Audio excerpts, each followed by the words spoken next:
पहली बात तो मैं शुरू करूँगा कि कश्मीर से और कन्याकुमारी और मुंबई से लेके और कोलकाता तक जो एक स्टैंडर्ड जो ज़बान हम बोलते हैं, जिसमें हम बात कर रहे हैं, ये हिंदुस्तानी है। हम इसे ना हिंदी कहते हैं ना उर्दू कहते हैं। उर्दू और हिंदी के मिले-जुले लफ्ज़ हैं, जिनसे काम चलता रहता है और ये कम्युनिकेशन की ज़बान है। और हिंदी इसलिए नहीं है और हिंदी इसलिए भी नहीं, इसका रीज़न ये है कि एक तो जो हिंदी के जो क्लिष्ट शब्द हैं, वो अभी तक लोगों की ज़बान पे नहीं चढ़ पा रहे हैं। उर्दू कम्युनिकेशन को आसान बनाती है और उर्दू का जो कम्युनिकेशन का जो एक जो हम हिस्टोरिकल पर्सपेक्टिव में बात हम कर रहे थे अभी थोड़ी देर पहले, तो 1857 की क्रांति तक भारत में कोर्ट की जबान, सरकारी जबान फारसी हुआ करती। और मजे की बात यह है कि 1857 के बाद बाकायदा ब्रिटिशर्स ने एक प्रोजेक्ट को फंड किया, हिंदी हिंदू हिंदुस्तान का नारा, और पूरा एक मूवमेंट शुरू हुआ बनारस से। और जिन लोगों ने हिंदी हिंदी हिंदी हिंदू हिंदुस्तान वाला जो मूवमेंट शुरू किया, राजा शिव प्रसाद सितारे हैं, वो उर्दू स्क्रिप्ट में लिखा करते थे। और वो बहुत दिन तक इस पर बहस चली कि भाई जबान की जो स्क्रिप्ट है वो देवनागरी हो या फारसी की स्क्रिप्ट हो। तो बाकायदा राजा शिव प्रसाद सितारे हिंद या भारतेंदु हरिश्चंद्र जैसे लोग थे, खड़ी बोली तक तो बात ठीक थी, लेकिन हम्म। जब स्क्रिप्ट की बात आती थी तो स्क्रिप्ट में यही होता था कि भाई फारसी की स्क्रिप्ट रहनी थी। हालांकि इसमें भी एक मुसलमानों का एक तबका था जिसने ये सोचा कि फारसी हट जाएगी या फारसी से हमें क्या लेना देना है, तो अरबी में या हम उर्दू में हम बात करेंगे। और अल्टीमेटली अंग्रेजों ने इस मौके को फायदा उठाया और फारसी को रिप्लेस किया अंग्रेजी से। फिर वो उर्दू का फिर डोमिनेशन है, उर्दू को उन्होंने डिक्लाइन किया। फिर नीचे हिंदी और उर्दू का अलग अलग कोर्ट्स में अलग अलग जगह फिर ये हो कि भाई हिंदी और उर्दू दोनों में बात होगी, फारसी को अंग्रेजी ने रिप्लेस कर दिया। और जो सरकारी राजकाज की जबान है या रोजगार की जबान है वो अंग्रेजी बन गई। और ये 1920 21 1908 1907 के अगर अखबार उठा के देखें आप, नागरिक प्रचारण ही जाइए कभी वाराणसी में, तो वहां आपको मिल जाएंगे। तो हम जो ये बातें सुन रहे हैं कोई नई बातें नहीं है। 1907 8 6 5 4 में भी लोग इसी तरह की बातें करते थे कि हिंदी आनी चाहिए और उर्दू तो मलेच्छों की जबान है और हम क्यों इसे एक्सेप्ट करें। लेकिन 1908 के बाद ब्रिटिशर्स चले गए और सब कुछ हो गया। आज तक हिंदुस्तान की कम्युनिकेशन की जबान हिंदी नहीं बन पाई और राजभाषा समिति हर दफ्तर में है। हर साल करोड़ों रुपया खर्च होता है हिंदी के विकास के ऊपर। हिंदी सम्मेलन होते हैं, विश्व हिंदी सम्मेलन होते हैं। फिर बात ही आती है कि हिंदी के जो अलग अलग डायलेक्ट हैं उन्हें हिंदी मान लिया जाए, भोजपुरी को भी, मैथिली को भी, उर्दू को भी उसी में सम्मिलित कर लिया जाए। और जो ये सेंसस की अभी बात चल रही थी कि भाई सेंसस में सिर्फ 4.5 करोड़ लोग, 4.5 करोड़ लोग नहीं है, उर्दू बोलने वाले लोगों की तादाद ज्यादा है। लेकिन क्योंकि हम अपने आप को आइडेंटिफाई हिंदुस्तानी से कर लेते हैं और मैथिली या भोजपुरी अलग अलग जो जबान वाले हैं वो अलग अलग बोलते होंगे, लेकिन जो हिंदुस्तानी बोलने वाले हैं उसे उर्दू की जगह वो हिंदी या हिंदुस्तानी या उर्दू में जहां भी उसे जैसी भी आप आइडेंटिफाई करें। एक सवाल तो हुआ ये वाला। दूसरी चीज ये है कि भाई एक, हाँ मैं करेक्ट करता चलूं, जो ये था सरफरोशी की तमन्ना, वो बिस्मिल अजीमाबादी थे, उनका है असल में, और वो उसे हम लोग कोट कर देते हैं राम प्रसाद बिस्मिल से। तो ये एक, लेकिन इसके बावजूद फिल्म में से लेके और कम्युनिकेशन, इवन मनोज मुंतशिर को भी अपने नाम में मुंतशिर लगाना पड़ता है अपना कवि को हिट होने के लिए, चाहे उनके दिल में कुछ भी हो।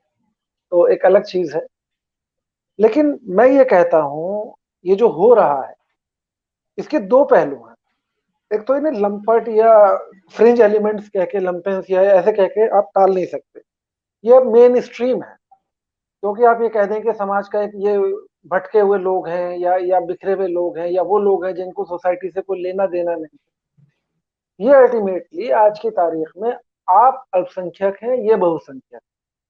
जो हिंदुस्तानियत की बात कर रहा है या गंगा जमुनी तहजीब की बात करता है या साथ में बैठ के साझा चबूतरे जो लोग तलाश रहे हैं, वो दोनों कम्युनिटीज में माइनॉरिटी में है। मेजोरिटी में वो लोग हैं जिनका डोमिनेंस हो गया है और वो लोग मानने लगे हैं कि भाई अब जो है एक साथ बैठ के खाना नहीं खा सकते, हम लोग एक साथ बैठ के काम नहीं कर सकते और एक साथ कारोबार नहीं कर सकते। और बाकायदा जो ये बातें चल रही हैं, मान लीजिए हल्दीराम्स पे आपने अरेबिक में लिखा देखा, तो उसका रीजन ये है कि हल्दीराम्स के एक्सपोर्ट का एक बड़ा हिस्सा जो है वो मिडिल ईस्ट को जाता है। और मिडिल ईस्ट में क्योंकि लोकल लैंग्वेज में अपने यहाँ उन मुल्कों का हम हिंदुस्तानियों की तरह नहीं है कि आप हिंदी में मत लिखिए तभी प्रोडक्ट बिक जाएगा। उनके यहाँ कंपलसरी, इवन कोक और पेप्सी जैसे जो मल्टीनेशनल्स हैं वो भी अगर अपना प्रोडक्ट बेचेंगे, एचपी और इवन ये समझिए कि आईटी के जो भी बड़े बड़े डेल जो प्रोडक्ट्स हैं उस पर अरबी में लिखना कंपलसरी है, और ईरान में बेचना है तो फारसी में उसे अपना प्रोडक्ट का डिस्क्रिप्शन देना कंपलसरी। अब अगर हल्दीराम उस पर अरबी लिखना बंद कर देंगे जैसा चौहान के साहब चाहते हैं, तो रोजगार अल्टीमेटली हल्दीराम का छीनेगा, मेरा नहीं छीनेगा। और मैं चाहता हूं कि साहब मिडिल ईस्ट के जो कंट्रीज हैं वो हल्दीराम का कारोबार बंद कर दें। उन्हें भी बेवजह की बातें हैं कि क्यों वो हिंदी और उर्दू में लिखी बातें क्यों पढ़ें अगर यही सब करना है तो। और इतना डिवीजन है और इतना जब वो है तो फिर आप साथ में जो है आप रहना बंद कर दीजिए। फिर मतलब ये उसी दौर में ले जाना चाहते हैं जो अल्टीमेटली 1946, 47 या 43 में जो हालात बने थे जब इनकी सरकारें चल रही थी मुस्लिम लीग के सहयोग से। आपको याद होगा कि पहली बार जो पाकिस्तान का जो पहला प्रपोजल जो पास हुआ सिंध असेंबली में, तब हिंदू महासभा के साथ में मुस्लिम लीग की गवर्नमेंट थी और किसी आदमी ने रिजाइन नहीं किया, हमने किसी को नहीं देखा। और अल्टीमेटली जो दोनों तरफ के जो राइट विंग्स थे उन्होंने सोसाइटी को डिवाइड किया और मुल्क को डिवाइड किया। तो यूनिटी तो इनके उसमें नहीं। और जिना से बहुत पहले हमने टू नेशन थ्योरी भी सुनी कि दोनों अलग अलग कौम है, ये सब बातें, और उसी पे ये लोग चल रहे हैं। ये एक चीज तो इन्हें जो है फ्रिंज एलिमेंट्स क्या आप नहीं डाल सकते। अब सरकार में है और सरकार की बैकिंग है, मेजोरिटी है, बड़े थप्पे इनके साथ है, तो आप उसे फ्रिंज एलिमेंट प्लीज मत कहिए, पहली चीज। हाँ, इसे एक तरीके से कहा जा सकता है कि अब से 20, 30, 40, 50 साल पहले लोगों के दिलों में गुंजाइश थी। और गुंजाइश इसलिए थी कि हमारे पास एक संस्कृति थी, हम लोग एक दूसरे के साथ रहते थे।